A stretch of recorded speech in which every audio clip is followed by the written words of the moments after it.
everybody, and welcome to our PolarConnect event. We're very excited to be presenting all the way from Russia today to across the world. We are with Stan and Mike, who will be explaining the vegetation impacts on permafrost that they're working on in Russia. Today is July 12th, 2016, and this is Janet, and I'll be helping along with the presentation today. Before we turn this presentation over to Stan, who is standing by with some interesting internet, there's a few things that we need to let you know about using this platform. We have a section in the middle that you should be seeing the slides change. There's a list of participants on the far left, and there's also a public chat going on. We also have some links for you, and we'll also have probably shared a PDF for it with the presentation with everybody that's registered so far. At the end of this event, we'll be archiving it, so if you can't stay for the whole thing or you want to share it with somebody, we'll be posting that online in the next couple of days. I have also given everybody microphone rights. If you are joining by voice over IP, some of you are joining by phone, so please make sure your phones are muted, *6 to mute, *6 to unmute. And if you've joined by microphone, you should see a little microphone at the top of your screen above the slide. You can click on that once to mute your microphone, and when you want to ask a question later, you can click on it again to unmute it. In the meantime, feel free to introduce yourself. Stan does see the chat that's going on, and we will, it's nice to know where everybody's coming from and who's in the room with you, so please feel free to introduce yourself and where you're located at. Before I turn it over, just a few things about why Stan is in Russia. He's part of the PolarTREC program, where we have teachers and researchers that work together in the field for anywhere from 2 to 6 weeks. It gives the teachers an opportunity to learn about the polar regions and to take that back into their classroom. This program is hosted by the Arctic Research Consortium of the United States. We've been running PolarTREC for since 2004, and we've placed over 150 U.S. teachers from around the world, or from around the United States, in various polar regions, both the Arctic and the Antarctic. A few things about asking questions during the presentation. Use that chat box to ask your question, and we will try to relay questions to Stan or interrupt as we can. And at the end, we'll ask you to raise your hand and ask your questions live by activating your microphone. Or again, you can still type them into the chat box. So I think that's all I have. At this time, I'm going to turn it over to Stan, who's standing by. So Stan, go ahead. All right. Hello, everybody. It's Stan Skotnicki here from all the way up here at the Northeast Science Station in Cherski, Russia. It's 5 a.m. in the morning here, and the next day, actually, it's actually the 13th here. I don't know what that is. But I teach at Cheektowaga Central School District in Buffalo, New York, and we're having a great time here. And I'll let Mike introduce himself as well. Hi everyone, this is Mike Laurenti here. You can see me on the left side of the screen. I'm an assistant professor in the Department of Geography at Colgate University, and we're up here looking at the vegetation impacts on permafrost. Janet, can you go to the next slide, please? So I just want to talk a little bit about how far we are away from where Mike and I both live. We're both from Western New York area. Mike's college in Colgate University is in Hamilton, New York, not too far from Buffalo, and we're pretty far from home here. We flew an overnight trip to Berlin, where we stayed for a week at the International Conference on Permafrost in Potsdam, Germany, and then flew to Moscow with a pretty short flight. And then from Moscow, we took another overnight flight all the way to Yakutsk. In Yakutsk, we were not there very long, and we took a 4 or 5 hour flight? Yeah, 4 hours. Yeah, 4 hour flight to Chersky, and 18 hours time difference later. It's been quite a journey to get here, but it's we're both glad to be here, and been doing a lot of work here. You can go to the next slide. So we thought we'd talk real quick about what it's like to be part of the Northeast Science Station here in Chersky. Mike, how long this place has been running? I think maybe 20 years or so, in some capacity. Probably, well, longer than that, since the early 1980s, I think. Sergei Zimov, who's our host here, he's been living and doing science, conducting science in the area. And I think after the fall of the Soviet Union in the early 90s, more kind of Western scientists started doing work here, so it became more international at that point. So the picture that you guys see there is I talked to them a little bit today, and some people had questions about this place that you're seeing. We call it Orbita, and this rectangular building is actually where we sleep, and the building over there is kind of like the dining hall, and there's a couple lab areas in there. And that big satellite on top is there because it used to be a TV station when Chersky was a little bit more thriving at the time during like their gold mining time and stuff like that. I mean, early 90s, 80s, 90s, and so this was a big TV station, but and they acquired it, and we use it for science now, which is kind of nice. You can go to the next slide, Janet. So the area itself here, we're living here, I guess I should say, is it's been nice. I mean, the view is beautiful. We're right on this area called the Pantaleha River that runs into the Kolyma River, which is one of the bigger river areas that go all the way to the and daily here we have a wonderful cook that cooks us breakfast, lunch, and dinner here, and I'd say we eat a lot of moose, Yeah, which is pretty amazing, actually. She's very good. Yeah, on a limited she is quite incredible, and she makes some really good stuff for us. The moose tastes phenomenal. I don't know. We have moose meatballs, moose stew. Yeah. Pilaf. Yeah. Chili. Steak. Oh yeah. Today was steaks. Yeah.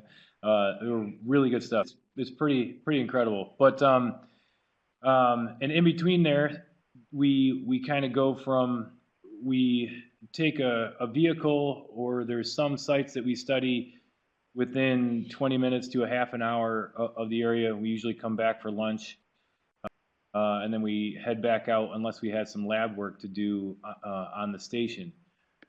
But eat breakfast at 8:30, back at lunch at 2, and dinner's kind of late here. It's at 9 o'clock, but it's really nice. We actually have dinner with the whole family and most of the workers that come here. So it's a very nice family event. And currently there's, I don't know, about 15 or so different researchers, undergrads. I'd say about 15, right? Yeah, 15 people right now, I think. Yeah, there's undergrads, there's other researchers from all over the country working on different. Pretty much everybody here is working on some sort of permafrost science, and there's a group of German scientists that are coming in the next couple days, right? Mm-hmm. Yeah, I think tomorrow. Yeah, so So it's going to be a pretty packed house here, which is really nice. A lot of people to talk to here. The picture that you're seeing right there is the barge. I talked about it a little bit in a journal, but that is a pretty wonderful piece of equipment there. They use it. It can house. Well, actually, right now it's housing, I don't know, six or seven people. Yeah, 6 people are living in there right now. And they have it pushed up against the dock a little bit better for them, so they don't have to swim over there. But they use it going up and down the Kolyma to access pretty remote areas that there certainly are no roads to, and they can use part of it as like a makeshift lab in there. There's a sauna inside there. Kitchen, bathrooms, showers. Everything you could need. It's kind of like a mobile research station, which is quite nice. So in years past, when we've needed to access remote sites for longer periods of time, we just drag that thing up and down the big river, and it's quite fun and handy. I see a question on the side there. It says, is the current in that river is always that calm? Well, in the Pantaleja, it's pretty calm. Yeah. It's a little side chute, like a small channel compared to the Kolyma itself. I just got back from a long trip up to the tundra, and we came back on the Kolyma, and it can be very rough, and it like an ocean. It's in spots I'd have to say it's about a mile across. Yeah, or a mile or more across, and in some areas you can't even see either side of it. So it's really big. But I also see some questions on the side here. What kind of fish are in there? Yeah, there's whitefish. There are pike. There's salmon. There's on a daily basis when we're driving up and down the river. There's all kinds of nets out there. People it's a big industry actually here is to fish. Mm-hmm. Fishing, and it's quite big here.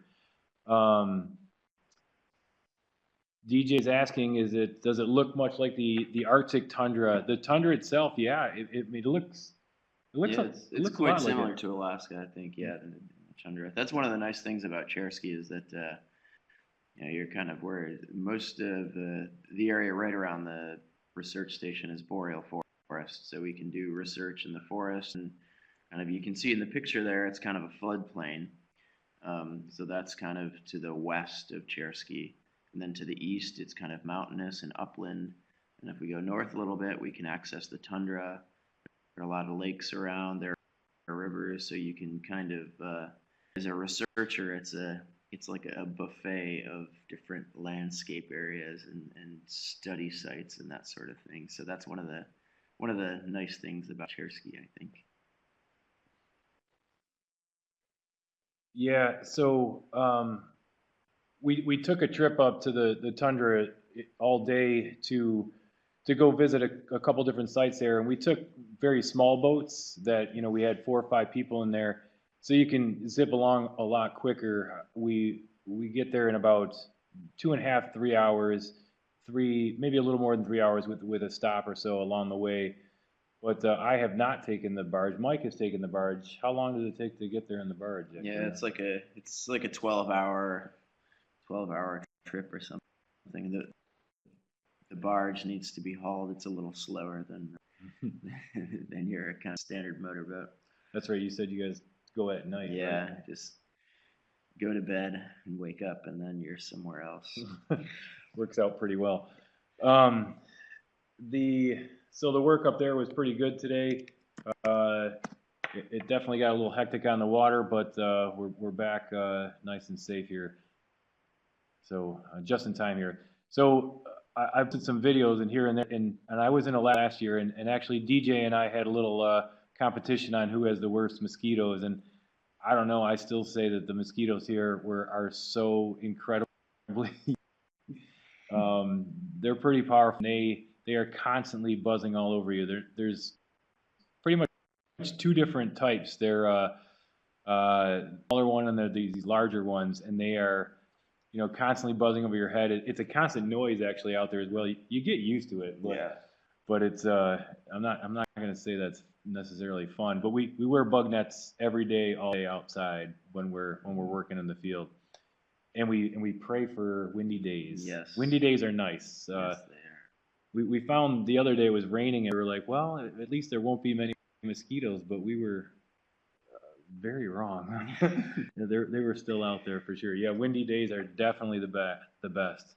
Yeah, there's some no-see-ums, the little guys. They're out there for sure. All right, so I think that's pretty much, you know, what we do on a daily basis. I thought we'd talk a little bit about like where we're actually studying there and what type of forest and what we're actually going to do here. Yeah. So if you see in the picture there, the yellow star there is where we're actually located. Which again, I mean, it doesn't look like it's not that far away from Alaska, but we have to travel all the way around the other way to get here, mainly because of we have to fly to the big airports like Moscow or something. So either way, we actually have to end up there. And maybe Mike can explain what the blue and the light blue actually means on here. Yeah, sure. So this is kind of starting to get into the some of the scientific reasons we're here. So the blue is so one of the things we're studying is we're really focused on permafrost, and we want to know how ecosystems and permafrost interact. And so the dark blue on that map, those are areas of continuous permafrost. So that means pretty much anywhere you go on the landscape in those dark blue areas, you'll have permafrost beneath your feet. So it might thaw out for a meter or two during the summertime, but if you kind of dig down beyond that, the ground will be frozen for at least 2 years or more. The light blue area is what we call discontinuous permafrost. So that means that there's a lot of permafrost on the landscape, but not quite as much. So maybe somewhere between 50% and 90%. So some areas of the landscape you may find permafrost underneath you, and other areas not so much. How current is the permafrost map? It's not super current. I think it's kind of like the standard map for permafrost, but it's almost 20 years old now. So there are efforts afoot by the research community at large to update that map. That was one of the things actually that was talked about at the meeting that Stan and I were at in Germany on our way here, is to update the map. So it's a quite a good map, I would say, but it will probably change in the next 5 years, and I'm not sure what those changes will look like actually. So just to go back again, what permafrost actually is and it's frozen ground. It's frozen soil underneath the ground there. So when we're digging around and stuff, we're hitting it in a lot shallower in some areas, and as much as, you know, under 10 centimeters, and then, you know, as much as, you know, 70 centimeters in some areas. But it's so you go down far enough in the soil and you'll hit ice basically.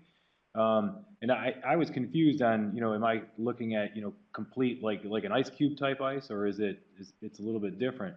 When we were in Alaska last year, we had a chance to go in this with the whole PolarTREC crew, and we had a chance to go in a permafrost tunnel there, and there you can see that it's more of, you know, just the frozen soil itself instead of just a big block of ice, but it is ice. Let's go to the next one. So we're going to talk a little bit about where we are studying in here. Not all tundra in this one. We're looking a little bit more at these boreal forests. So Janet, if you can go to the next slide real quick. So this is you know, coming out one day. We're at one of our high or low density field sites here. So walking across these areas, they're real shrubby, and all the trees there are larch trees, which are a deciduous tree, and so they lose their needles every year, and this whole landscape here is when walking across it, it's it's kind of difficult. You're walking in and around a bunch of shrubby areas, and it's a soft, like spongy type feel to it with a thick layer, not thick layer, but a top layer of like moss and lichen and stuff like that. There are tussocks, maybe not a ton right in that area. Certainly up in the tundra, there's a fair amount, but we've been seeing some of the sites here, but just not all of them. So some people commented before, yeah, it's pure, but it's there's like a slight grade going up, here down to the water, but it is kind of flat. There's little pockets here and there that are depressions and whatnot, but it's kind of tricky to walk on. If you go to the, oh, go ahead. Oh yeah, I just wanted to kind of point out that I think a few minutes ago I saw a comment, why do instead of so these larch forests are a good example of this. So this is as Stan said, this is a deciduous conifer, and there are about, I don't know, 3 million square kilometers or so of larch forests that are underlain by permafrost. So it's quite a different system from Alaska. It's a much larger area.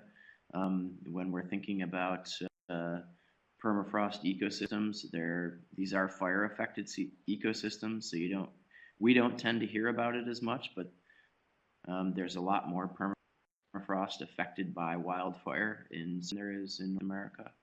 And so these are pretty important systems to study from that regard. And they're relatively understudied, from the perspective of what knowledge is available to the international research community. So there's a lot of good Russian research that has happened and is going on, but a lot of that is published in Russian, and also the kind of the Russian research community has it's been not been immune to kind of the collapse of the Soviet Union and that sort of stuff. So there are larches in Alaska, but they're fairly kind of not a dominant species in most teams there. So you do see them. I don't think they get very big. Where we are, this is the only tree species. There is a particular species of larch, and there are a few different species across Siberia, but this is the only kind of tree we see here, so it's quite different.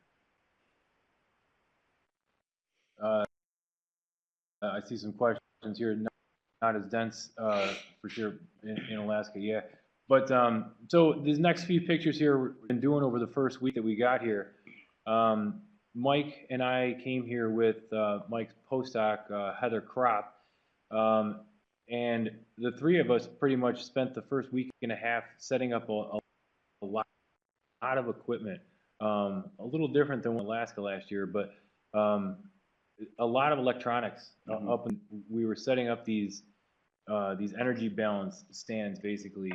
And so some of the things we'll talk about in these pictures here. The bottom two are taking soil samples. These we do for we take samples at each site that we're at, and we're measuring bulk density, and we're looking at root content throughout the root concentration throughout the depths of these. We take these back to the lab where they're analyzed again, and the top picture there that's being pointed to right now, or the bottom picture, is just showing that upper layer of looks like moss and whatnot in the top part. And we're in the next slide, not yet, but we'll talk a little bit about the soil profile here compared to like what we might see in North America. Up top there in the upper left-hand corner, we tree core samples. So by looking at the tree core, we were looking to see, we're using that measurement along with the picture next to it to try to figure how much volume of water is moving up through these trees. What the arrow that's pointing right there kind of looks at how fast the water is moving, and that's a sap flow sensor that's stuck into the tree. There are two little probes that are hooked up to a box that not only control the heating element in there, but it also will log temperatures kind of before and after the sensor. We can kind of look at it from there. We have a bunch of questions here. Let me just kind of look at them real quick. It says, do you have a record of when the forest fires were in that area and what type of forest burned? Yeah, sure. So the fire records in Siberia are not quite as good. We have a pretty good record going back to the 70s for this area. So we're pretty far north, so there aren't as many fires here as there are kind of down below, or further south rather. And there are only larch forests, so that's what's burning, larch forests. Yeah, so I guess I'll just kind of get us thinking too about, Stan and I will talk a bit more in a moment about what exactly it is we're doing here, but we're, so we've mentioned this idea of vegetation impacts on permafrost. So you can start to see, I think the bottom right picture of that moss is a good example. That moss almost acts like a down blanket or like an insulator over the permafrost. So in the summertime, it keeps the permafrost kind of cool. It prevents too much heat from the warm air getting in and warming the permafrost.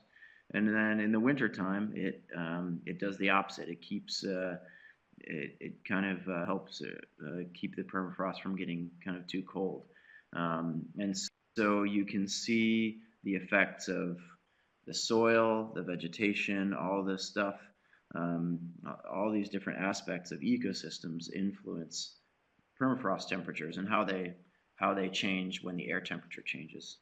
So if we get a really, really hot day outside, how that affects the soil temperature and the permafrost temperature is going to depend on how much water is in the soil, how much water the plants are using, what kinds of plants are on the landscape, all of that sort of thing.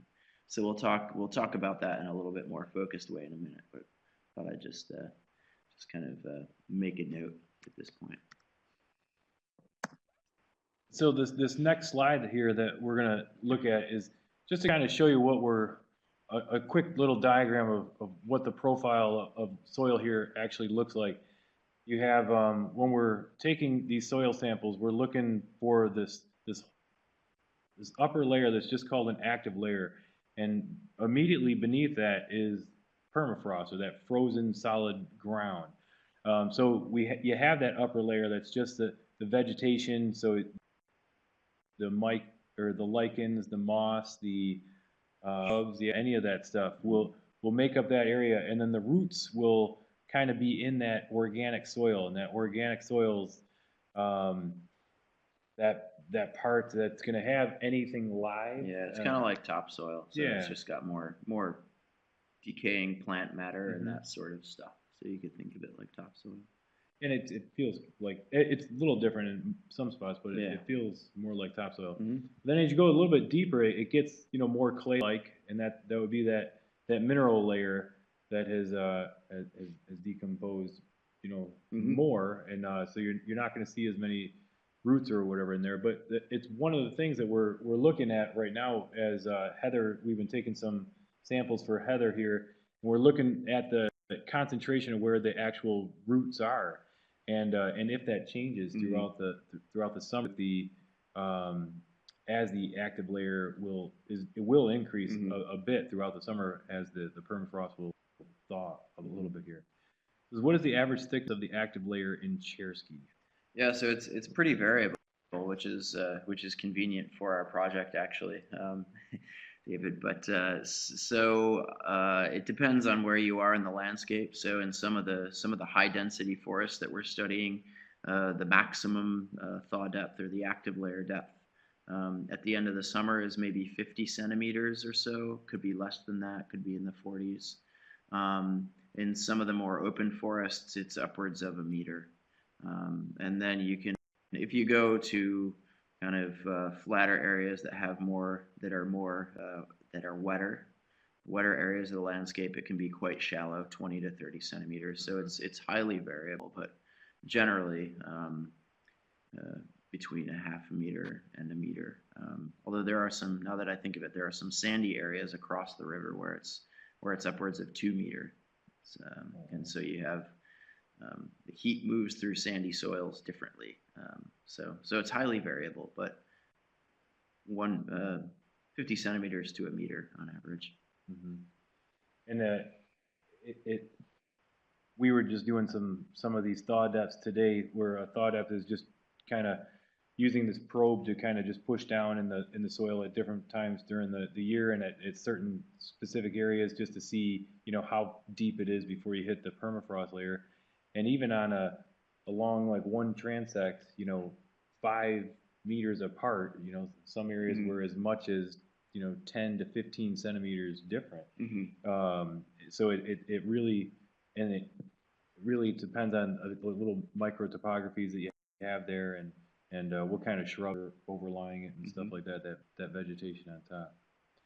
So in this next slide here, I guess we'll talk a little bit about some of the equipment that we were putting up here. So this is what we did in the first week. We had a lot of construction as well. This is an instrumentation tower that we put up here at the very, about 10 meters tall? Yeah, I think 9 or 10 meters. 9 or 10 meters. So the idea was to get it above the canopy.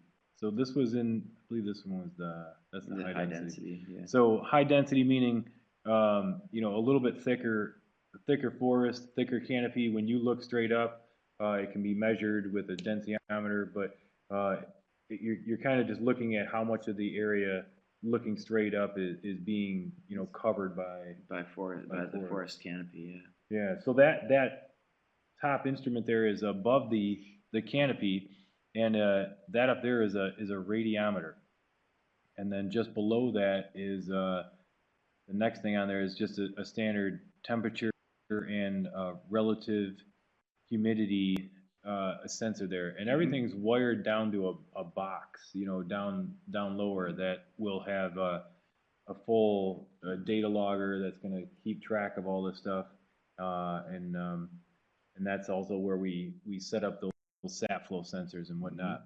So the radiometer, what is the radiometer, Mike? The radiometer, that measures solar radiation. So we call that a 4-way net radiometer.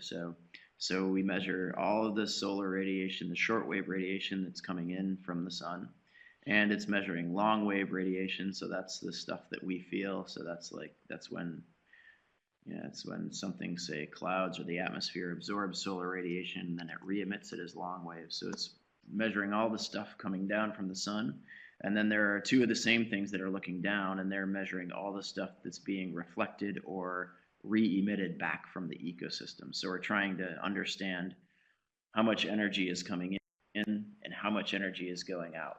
And that will allow us, that with some other measurements that we're making, will allow us to calculate how much energy is going into the ground, how much energy is kind of being used to warm permafrost, and what influences that energy by measuring a high density stand and a low density forest, so a forest with sparse with very few trees. The amount of energy that reaches the ground is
on these NSF projects. They shipped most of it, And then we did carry a few. So I think I shipped 3 of those net radiometers, and then one was kind of added to the project after the fact. So I just carried that with me in my luggage. So yeah, customs usually isn't too big of a problem. It's more airport security, that they just want to know what is that.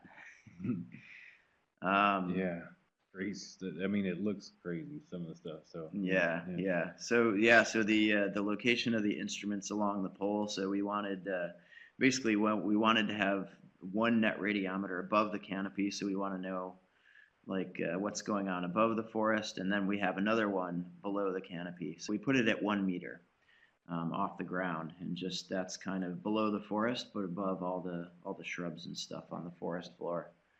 And then the other things let's see, what else have we got? The temperature and humidity measurements, we supposed to be in the canopy, so that's where we put those. So it's yeah, a little bit of kind of measuring and seeing how tall the forest is and where we should put the instruments, but in general, there's pretty standard procedures for those. So. Yeah, and then the other things in the diagram here, I guess you can see the heat flux plates that were number 3 there. We had those kind of stuck in the ground because again we're looking at the full energy budget here, so the amount of energy going in and going out. So that can kind of measure. We put that about 5 centimeters underneath or in the soil, and they kind of just, it's like a little disc, and it just you just put it right in there underneath the soil, and it'll measure the amount of heat coming out, basically. Or going in, yeah. Or going so in, it measures. It's kind of very simply. It has kind of temperature sensors on both sides of this little metal plate, and so you know kind of how much heat is moving into or out of the soil by taking those 2 measurements very close together, and you know also. Well, the plate itself conducts heat, so those are pretty nice. Yeah, and then number 4 kind of shows like where we were putting the sap flow. I only showed trees there, so imagine those are the large trees. But I guess even in Alaska they would be in the spruce or whatever you would use. But then we also put them on shrubs. The ones that we put on shrubs were not necessarily, they didn't protrude through the core of the trunk of like the little stems. We just have this little thermocouple that kind of goes around it, and it does the same thing, but a little bit different system there. And then let's see, what else do we have there? The NDVI. This one still confuses me a little bit, but it from what I gather, they use them. We use them on a small scale here, and it kind of measures the amount of green space. From what I was reading about them, Mike can definitely explain this better than I can here, but they even use them on satellites and planes that come down as well. And so yeah, and NDVI stands for the Normalized Difference Vegetation Index. So it effectively takes advantage of some of the ways that plants kind of react to solar radiation. So they absorb a lot of red light for photosynthesis, and they reflect a lot of near infrared light because it doesn't do anything for them except for heat them up. So it's basically a way of kind of measuring how much how much solar radiation is being reflected from a surface. And if you look at this index, you can get a sense for how much plant material is there, how much green plant material. And so the reason we want to know this is because plants do a couple things that we're interested in. They shade the ground, so that's why we're looking at kind of net radiation below the canopy. And then plants also use a lot of water, and so there's a couple things. They take water out of the soil, which dries it out. So water conducts heat very well, but it also takes a long time to heat up, so that's going to affect permafrost temperatures. And then also when you have evaporation, that's what transpiration is. It's evaporation of water from plants. It's evaporative cooling effectively. You can think of it as like if you look at the Earth from far away, you can think of it as having like a surface temperature or a skin temperature, just like we have a temperature and we we sweat to cool ourselves off, and so transpiration cools the surface of the Earth. So that's going to affect the energy balance as well. That's a little bit simplified, but I think it's a good analogy. So it's another way of, you know, kind of using energy from solar radiation. And so we want to account for all these different ways that the energy can be used, because we want to know, you know, kind of why energy is or is not going into the soil. All right, I think that looks like we're kind of at a good time maybe to take questions here. If anybody has any live questions, we can definitely take some. Maybe Janet and Judy here can help us out. That we do really appreciate everybody who has been following the journals, and we're still here for another 10 days or so. So I'll be posting some more up, and if you're not following the journals and you want to, it can be found on the PolarTREC website, and look for vegetation impacts on permafrost. And there's a couple other PolarTREC expeditions going on right now. One in the Chukchi Sea, and I don't know, DJ, are you still in Alaska as well? I'm not sure. I know I just got a message from you the other day, but there's a lot of things going on, and it's been really interesting. DJ says she's home now, so she's not there. Yeah, I know there's another group going to Alaska soon, in Healy and back up in Tule Lake, Alaska.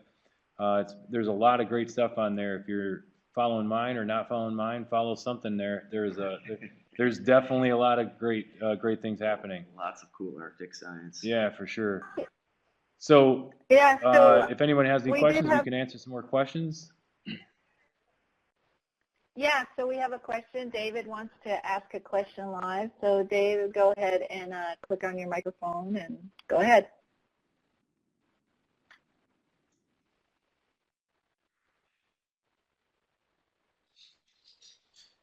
Hey, David.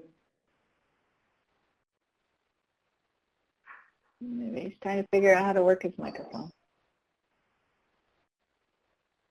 All right.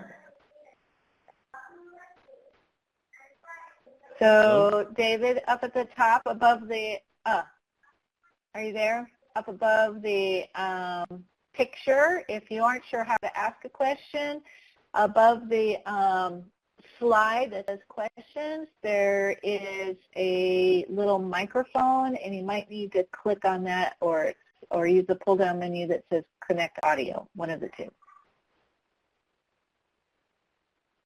Or just type your question in the chat box. So while he's working on that, we'll see if there's anybody else that wants to ask a question. Go ahead. Okay.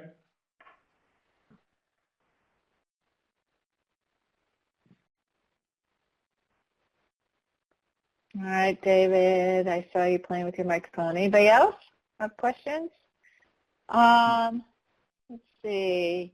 There was a question from Joy in Shagaluk that I don't know if she got asked or you responded to, but it was about Kenji, and she wondered if you guys had met up with Kenji or work with him or share data. He does permafrost work, but I didn't know.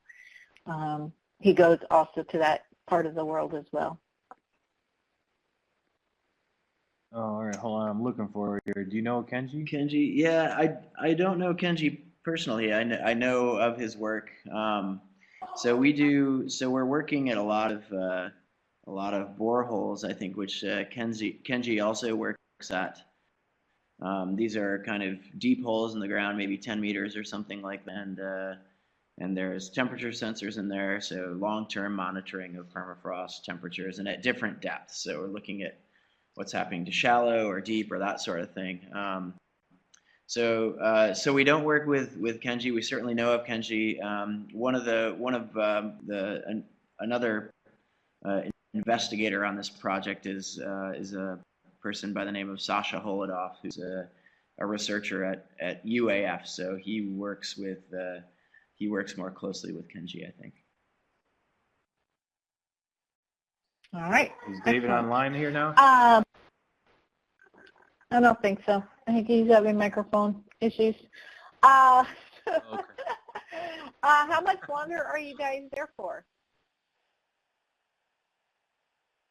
A week. Yeah, I guess a week. I spoke too soon. I said 10 days, but we leave on our last field day will be July 18th, but we fly out on the 19th. Yeah. And then we're going to Yakutsk. We'll be there for a couple days actually, and then to Moscow, and Moscow to home. So we're winding down. Yeah. Wow, went pretty fast actually. There's a lot going on here, and there's say it again. I was wondering whether you'll be doing any research at Yakutsk. This is Judy. No, I don't. No, not really. We're kind of just not. Well, yeah, we are kind of just stuck there for a day or two before our next flight out. Yeah, we won't really be doing any studying there, although some of the groups do. Yeah. We actually, it's part of our project, but I think we're going to do that next year. So we have 1 more year or I guess 2 more years on the project, and I think 2 more years to do work over here as well. But no work in Yakutsk this year. So David, I can't get his microphone going here, but that's okay. Sorry, it's all right, bud. But so he says, okay. The question was whether or not they use any type of satellite remote sensing in combination with the ground data. Yeah, we do quite a bit of that actually. In particular, on this project, I'm the person who will do that. So we'll probably, well, not probably, we'll be doing a lot of work just looking at satellite information on the vegetation, satellite information on the energy dynamics, and all of the things that we're trying to measure on the ground. We can measure a lot of those things from space, and so we'll use those data to cover a lot more sites around the Arctic. So our project is kind of like a 3-pronged approach. So we have these 2 sites that Stan and I and Heather have been working on for the past 3 weeks or so to really kind of deeply understand the energy balance. And then we're doing some less intensive work all around the Arctic. So we were in Alaska all summer last summer. We visited 25 sites there, just kind of brief visits to see what the ecosystems are like. And we're visiting sites around Russia, and then we'll use satellite data to augment that. So yeah, we do a lot of satellite remote sensing. And all right, and we have a question Joey here. has a question like that. Go ahead. Sure. That's all right. Go ahead and answer that question that Mara posted about gathering data, and then we'll see if Joy can ask her question live. Oh, great. Okay. It says, are there projects that students in Eagle could get involved with data collection, and if so, how would we go about getting involved? Well, PolarTREC.com itself has, and correct me if I'm wrong, Jan, here, but there's a pretty big database of activities K through 12 that many other PolarTREC teachers have put up there, and they're anybody to use.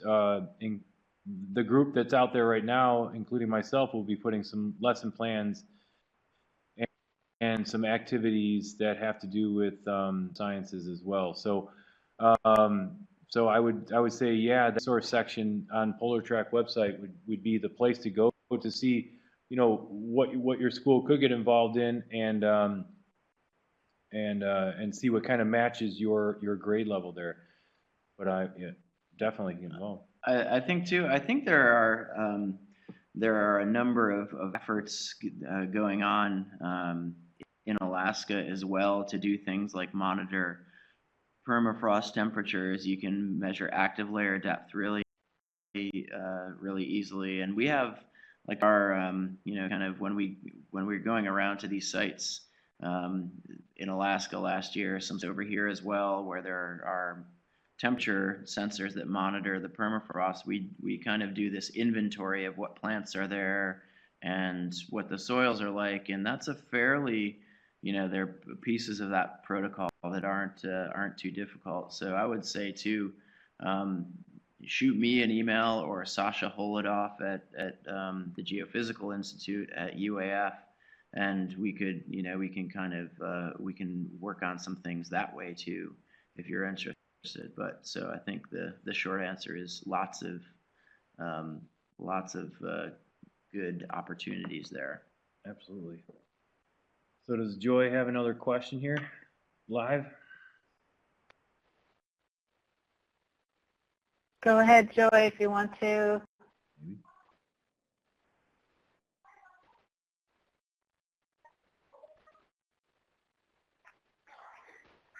Nope. Looks like people are having microphone issues today, so not sure what's going on there. But David's typing in another question. It's okay. I know, sometimes technology. All right. Let's see if anybody else has things that they'd like to type in. We do have a couple of people that have joined by phone, so if you join by phone, you can *6 to unmute your phones and ask your question over the phone.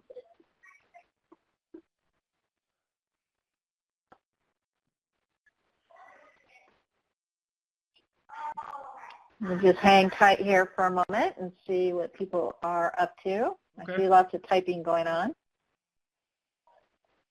Yeah.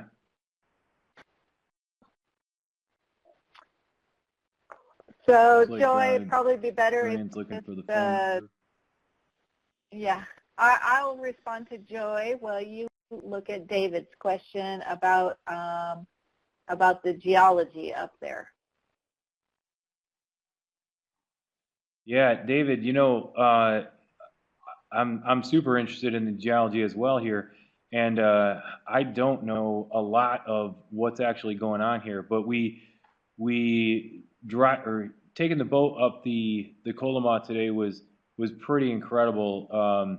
Seeing some of the different outcrops that were along the side there. There was a lot of really nice tilted rocks, and we stopped, and there was some nice shale. There was some pretty high grade metamorphism of those areas with some schist with starlight crystals, at that high temperature, some garnets in there. It's pretty incredible. I think it's pretty complex what's happening here, and yeah, it's pretty wild. I would love to look at it again as another whole project. Maybe I'll bring you a rock back, David, for sure. Oh yeah, nice. Definitely. Yep. I was wondering whether you were able to use your fishing pole yet. Have you gone fishing yourself? Yeah, actually, I did today. We when we were up on the tundra, Nikita Zimov here took me on a little grayling fishing, and the graylings were really nice. They were quite a bit bigger than the ones we were catching in Alaska, but it was excellent to fish in somewhere that not really you can't just go there and fish. So it was pretty incredible experience, and I was pretty happy to definitely wet a line there for a bit, for sure.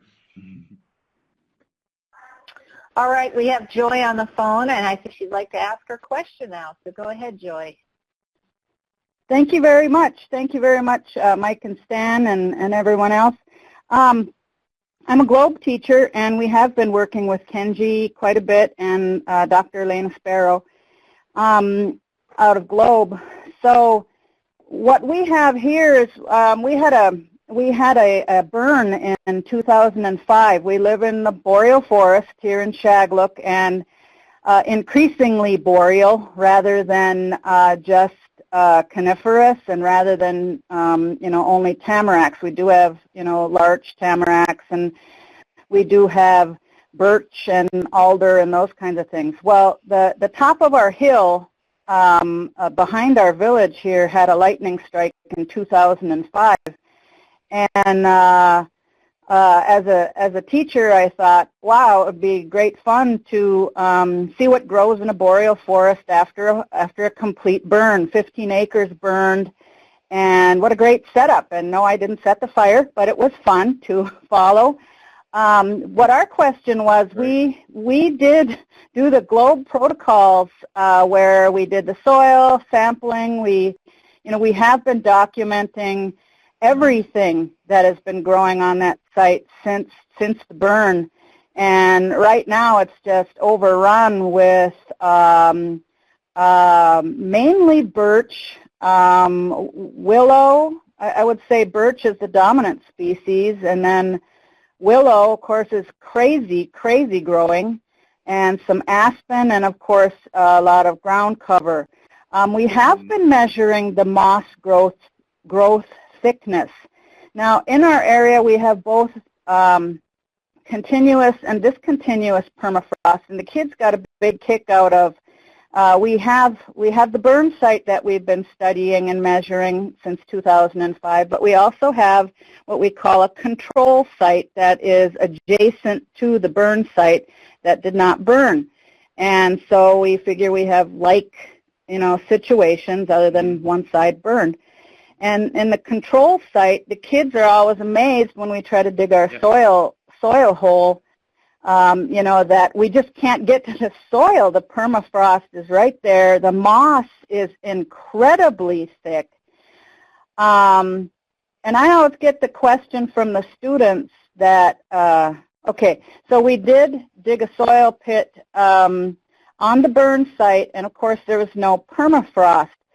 But my students, thought this question up several years ago, and it's always kind of been on my mind, which is one of the reasons why I was on this teleconference, because I really couldn't answer it. But because we're in an area of discontinuous permafrost, the kids wondered, well, after the fire, why wasn't the area all super swampy? Because it would have, they assumed that it would have melted the permafrost. I assume the same thing too, because like I said, adjacent to that, there is permafrost. So the only thing I could think is that the burn occurred on a place where there was no permafrost. That's the only thing I could think of. So I think I asked the question. That's a good question. So, Yeah. Well, I think there are probably a couple of possibilities. One, whether or not it's swampy depends on how much water is in that frozen soil. So if it were ice-rich permafrost and it thawed out after a fire or something like that, then you would expect it to get really swampy. But if there was not a lot of frozen water in the permafrost, then it might not necessarily get extremely wet.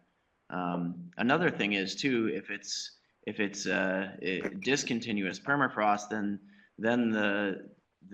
any water that's in the permafrost when it thaws out, that can keep going down. It can kind of go into the groundwater, so it can drain vertically. So that's another possibility. Or the third possibility that you mentioned is that there wasn't any permafrost there to begin with.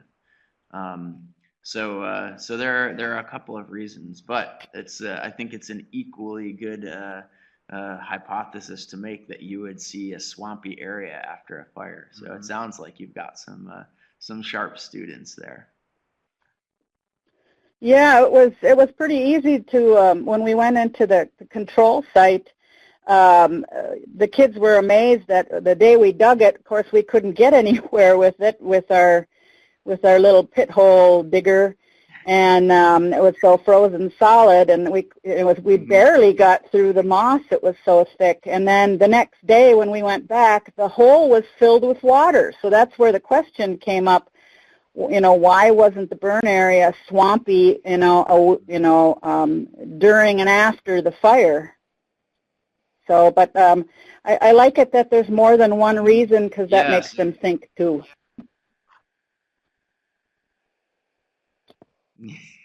Thank you, Joy. That's Let's good. see, we Well, have a question that's great. from Thanks for Arcus. sharing. So we have a question from Arcus staff. Was the extra thick moss an insulator? And maybe that got answered during that conversation.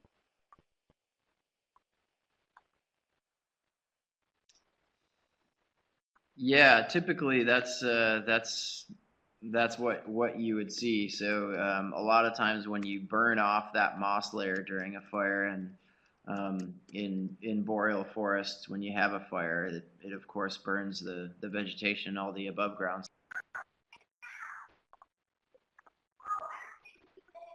Okay, cool. Let's see, is there any other questions out there? We should probably wrap up. We've been at an hour here, but just to make sure.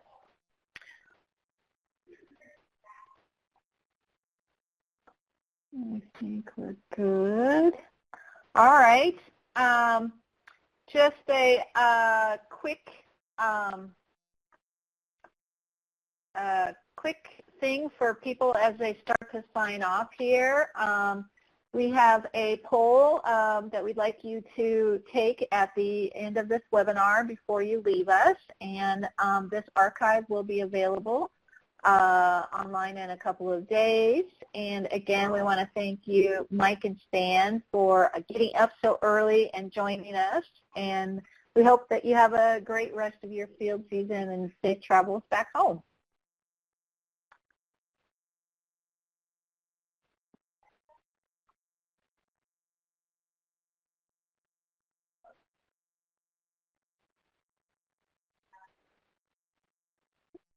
And if Stan and Mike are talking, we can't hear you.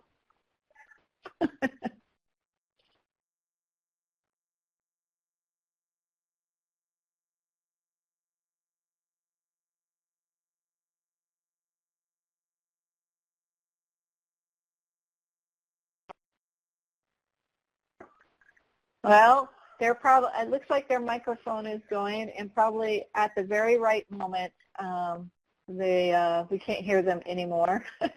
So, I guess their timing was good. We got an hour out of the call there, so that's awesome.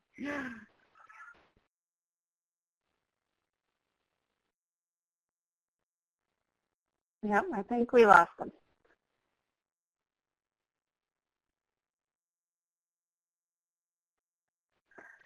Yeah, I think we lost them. All right, well, we will call this a wrap, and